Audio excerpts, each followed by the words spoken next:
नाज़रीन, आम खबर से आपको आगाह करते चलें। आपको बताएं कि तौहीन अदालत केस शिबली फराज का नाम ECL और PCL दोनों से निकाल दिया गया। दूसरी जानिब एक बार फिर रेड जोन के दाखिले और खारजी रास्ते बंद कर दिए गए। पुलिस की बारी नफरी तैनात, वकला बरादरी सरापा एहतजाज। मजीद तफसीलात जानते हैं राजा रुखसार अहमद से।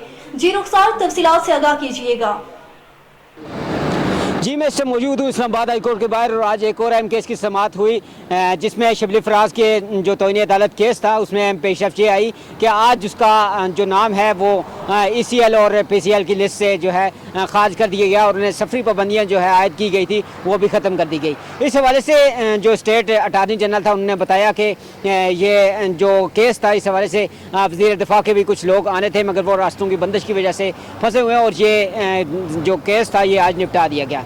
इसके अलावा अगर आपको दूसरी जानब मैं बताता चलूँ तो आज एक दफ़ा फिर से जो है डी चौक के सारे रास्ते जो है खासकर रेड जोन के सारे सील कर दिए, खासकर डी चौक से बाकी सरीना वाले चौक से बाकी जितने भी मतलब दाखिली और खारजी रास्ते सारे सील कर दिए गए। मेरे अकब में पुलिस की एक बड़ी तादाद आप देख सकते हैं हाई कोर्ट के बाहर, सुप्रीम कोर्ट के बाहर और तकरीबन तमाम चौकों चौराहों पे जो है आज पुलिस की बारी नफरी मौजूद है। मगर दूसरी जानब अगर बात करता चलूँ तो वकला की एक बड़ी तादाद जो है आज रोनों पर निकली हुई है आइनी तरमीम के हवाले से। क्या वो अपनी इस आइनी तरमीम को रोकने में जो है कामयाब हो पाएंगे या नहीं?